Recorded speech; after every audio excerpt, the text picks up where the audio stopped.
પત્ર આપવામાં આવ્યું છે, ખાસ કરીને જે બાંગ્લાદેશમાં હિન્દુઓ ઉપર અત્યાચાર થયા છે. આપણા હિન્દુ ધર્મ ઉપર જે બાંગ્લાદેશમાં અત્યારે અત્યાચાર થઈ રહ્યા છે એ નિમિત્તે આજે માંગરોળમાં તાલુકા તેમજ શહેરના બધા હિન્દુ સમાજ એકત્રિત થઈ અને આજે જે એક હુંકાર ભર્યો છે કે આપણી હિન્દુ સમાજ ઉપર જે ત્રાસ થઈ રહ્યો છે અને એની સામે લડત આપવા માટે એક મૌન રેલી કાઢી અને એક દાખલો બેસાડ્યો છે અને મામલતદારશ્રીને ભગવાનજીભાઈ કરગટિયા તેમજ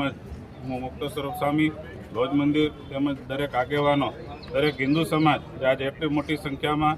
એકત્રિત થઈ અને આવેદનપત્ર આપ્યું છે. જે આવેદનપત્ર આપવાનો હેતુ અમારો એ જ છે કે હિન્દુનું રક્ષણ આ સરકાર નહીં કરે તો કોણ કરશે. એ સરકાર બાંગ્લાદેશ સરકાર સાથે વાટાઘાટ કરીને વાતચીત કરીને આપણા હિન્દુ સમાજનું રક્ષણ જરૂરી છે, આપણા દેવી દેવતાઓની મૂર્તિનું રક્ષણ જરૂરી છે.